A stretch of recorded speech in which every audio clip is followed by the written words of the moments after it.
नमस्कार दोस्तों। शिव पुराण से एक और कथा लेकर आए हैं। काफ़ी रोचक है और जानी हुई कथा है, लेकिन फिर भी सुनिए, मैं सुनाती हूँ, अच्छा लगेगा। यह कथा है रावण द्वारा कैलाश उठाने का प्रयास और शिव की चुनौती। तो शिव पुराण में रावण का उल्लेख एक असाधारण योद्धा, तपस्वी और शिव भक्त के रूप में किया जाता है। रावण बहुत बड़ा शिव भक्त था और यही कारण था कि उसे बहुत ही तेज प्राप्त था, बहुत शक्तिशाली था वह। लेकिन शक्ति जब होता है और जाति अगर असुर की हो और असंत की हो, तो दुर्जन की हो, तो वह उसका गलत प्रयोग करना शुरू कर देता है। ऐसा ही रावण ने किया।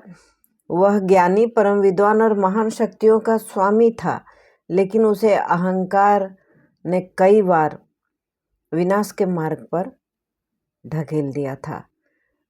यह कथा रावण के उस प्रयास की है जब उसने शक्ति के मद में भगवान शिव के निवास कैलाश पर्वत को ही उठाने का दुस्साहस कर लिया। इस कथा में रावण के अभिमान और भगवान शिव की महानता का अद्भुत वर्णन किया गया है। रावण की शक्ति और अहंकार। रावण लंका का राजा अपनी शक्तियों और विजय अभियानों के लिए बहुत ही प्रसिद्ध था। उसने देवताओं, असुरों और यक्षों को पराजित कर स्वर्ग से लेकर धरती तक अपना राज्य स्थापित कर लिया था, साम्राज्य था उसका। रावण को अपने बल, तपस्या और अद्भुत ज्ञान पर अत्यधिक गर्व था। अपनी विजय की धुन में रावण ने एक दिन यह निश्चय किया कि वह स्वयं भगवान शिव को चुनौती देगा। उसका मकसद था कि रावण को जब चुनौती देगा और वह जीत जाएगा, तो भगवान उसे बहुत ही ताकतवर, संसार का, तीनों लोक का स्वामी बना देंगे। तो उसने सोचा कि शिव को कैलाश पर्वत पर निवास करते हैं, यदि उन्हें अपने बल का परिचय दिया जाए तो वे उसकी शक्ति को स्वीकार करेंगे और उसे समस्त ब्रह्मांड का स्वामी बना देंगे। क्या लालसा होती है मन में। मुश्किल से कितनी जगह चाहिए जीने, रहने, खाने के लिए एक कमरा काफ़ी होता है। मरने के बाद भी बस 6 फीट की ज़मीन चाहिए। लेकिन मन में लालसा कितनी बड़ी है, पूरे ब्रह्मांड का स्वामी बनने की लालसा होती है। थोड़े से में संतुष्ट होना जीवों का, खास करके मनुष्यों का स्वभाव नहीं है। तो उसने ब्रह्मांड का स्वामी बनने का ख्वाब मन में सजाकर कैलाश पर्वत पर चला गया।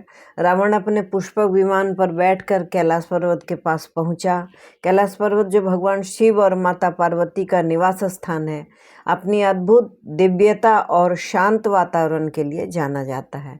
रावण अपनी गर्भोक्ति में वहां पहुंचा और पहुंचकर अपनी शक्ति का प्रदर्शन करना चाहता था।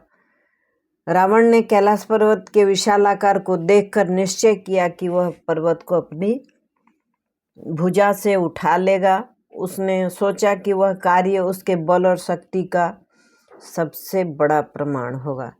रावण का कैलाश को उठाने का प्रयास करना, जैसे रावण के बारे में कहा जाता है कि घमंड इतना हो गया कि स्वर्ग में सीढ़ी लगाने लगा, कैलाश पर्वत उठाने लगा। तो क्या यह संभव है? नहीं संभव है। सिर्फ गर्व है, और गर्व का खंडन तो भगवान करते ही हैं, गर्व को तो खा ही जाते हैं वो। रावण ने अपनी भुजाओं का प्रयोग करते हुए कैलाश पर्वत को उठाने का प्रयास किया। वह अत्यंत बलशाली था।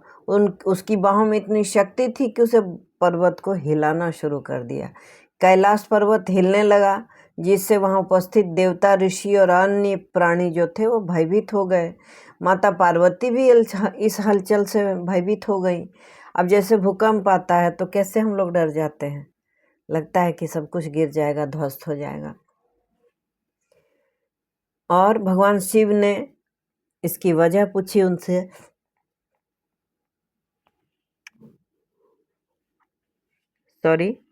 भगवान शिव का क्रोध और रावण को सबक। भगवान शिव, जो अपने ध्यान में लीन थे, रावण के इस अहंकारपूर्ण प्रयास को समझ गए। उन्होंने अपने अंगूठे को मात्र थोड़ा सा झटका दिया और कैलाश पर्वत को स्थिर कर दिया। शिव के इस अद्भुत कार्य से रावण की भुजाओं पर पर्वत का भार अत्यधिक बढ़ गया। रावण की भुजाएं पर्वत के नीचे फंस गई और दर्द से वह चिल्लाने लगा। वह समझ गया कि भगवान शिव की शक्ति अपार है और उनके साथ बल का प्रदर्शन मूर्खता है। रावण ने अपनी मूर्खता का एहसास किया और अपनी मुक्ति के लिए भगवान शिव से प्रार्थना करने लगा। कहते हैं कि रावण जब शिव की पूजा करता था तो अपने एक सिर को काट कर रख देता था और फिर उसी तप की शक्ति से उसका सिर पुनः उसके धड़ से जुड़ जाता था और वह पुनः सही हो जाता था। तो इसका भी एक कहानी है, मैं उसको दूसरे कथा में प्रसंग में बताऊंगी। तो वह सिर उसने क्या किया, रावण ने अपनी समर्पित भक्ति और तपस्या से भगवान शिव को प्रसन्न करने का प्रयास किया। उसने अपना एक मस्तक काटकर शिव को अर्पित कर दिया और साथ ही अपनी वेदनापूर्ण स्थिति में शिव तांडव का स्तोत्र का सृजन किया। यह स्तोत्र भगवान शिव की महिमा का गान है और आज भी शिव भक्ति का सर्वश्रेष्ठ स्तुति माना जाता है। यह भी शिव की कृपा है कि उनके इस रावण के इस सृजन को उन्होंने अमर कर दिया। आज भी भगवान शिव को जब प्रसन्न करना होता है तो शिव तांडव स्तुति का पाठ किया जाता है, स्तोत्र का पाठ किया जाता है और संकट जो आया हुआ रहता है, आकस्मिक संकट बिल्कुल दूर हो जाता है। रावण ने यह स्तोत्र गाते हुए भगवान शिव से क्षमा मांगी और अपनी भूल स्वीकार की। उसकी तपस्या और शक्ति देकर भगवान शिव प्रसन्न हुए। तब उन्होंने वरदान दिया। क्या वरदान दिया कि भगवान शिव ने रावण को उसके कष्ट से पहले मुक्त किया और उसे वरदान दिया। शिव ने कहा, तुम्हारी भक्ति और ज्ञान अद्वितीय है, लेकिन तुम्हारा अहंकार तुम्हें पतन की ओर ले जाता है। इस घटना से तुम्हें जो शिक्षा मिली है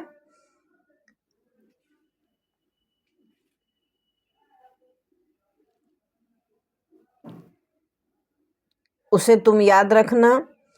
तुम्हारा शिव तांडव स्तोत्र अत्यंत दिव्य है और इसे गाने वाला भक्त मेरी कृपा प्राप्त करेंगे। इसीलिए भगवान शिव का जो तांडव स्तोत्र है वो जरूर गाना चाहिए और भगवान की पूजा करने के बाद अंत में उनकी प्रार्थना के रूप में इसे गाकर भगवान की कृपा प्राप्त करनी चाहिए। उन्होंने रावण को यह भी वरदान दिया कि वह अपराजेय रहेगा और उसका राज्य जो है स्वर्णिम युग के रूप में प्रसिद्ध होगा। अब कथा का संदेश क्या है? अहंकार का परिणाम। रावण जैसा ज्ञानी और शक्तिशाली व्यक्ति भी अपने अहंकार के कारण भगवान शिव को चुनौती देने की मूर्खता कर बैठा। यह कथा में सिखाती है कि शक्ति और ज्ञान का सही उपयोग विनम्रता और भक्ति के साथ होना चाहिए। अहंकार नहीं होना चाहिए। भक्ति की महिमा। रावण ने अपनी भक्ति और समर्पण से भगवान शिव को प्रसन्न किया। शिव तांडव स्तोत्र भक्ति और तप का प्रमाण है, जो वह दर्शाता है कि सच्चे हृदय से की गई प्रार्थना भगवान को प्रसन्न कर सकती है। शिव की करुणा। भगवान शिव न केवल रावण की मूर्खता को क्षमा करते हैं बल्कि उसे वरदान भी देते हैं। यह उनकी दयालुता और करुणा का प्रतीक है। शिव तांडव स्तोत्र का महत्व क्या है? इस कथा के माध्यम से रावण ने जो शिव तांडव स्तोत्र रचा वह शिव भक्ति का अमूल्य हिस्सा बन गया। इस स्तोत्र में भगवान शिव के विभिन्न रूपों, उनकी महिमा और उनकी शक्ति का वर्णन किया गया है। इसे गाने से भक्त शिव की कृपा प्राप्त कर सकते हैं। समाप्ति और शिक्षा। रावण द्वारा कैलाश पर्वत उठाने का प्रयास अहंकार और भक्ति के संघर्ष की कहानी है। यह हमें सिखाती है कि भले ही कोई कितना भी शक्तिशाली क्यों न हो, परमात्मा के समक्ष उसकी शक्ति नगण्य है। सच्चा बल विनम्रता, भक्ति और सत्य में निहित है।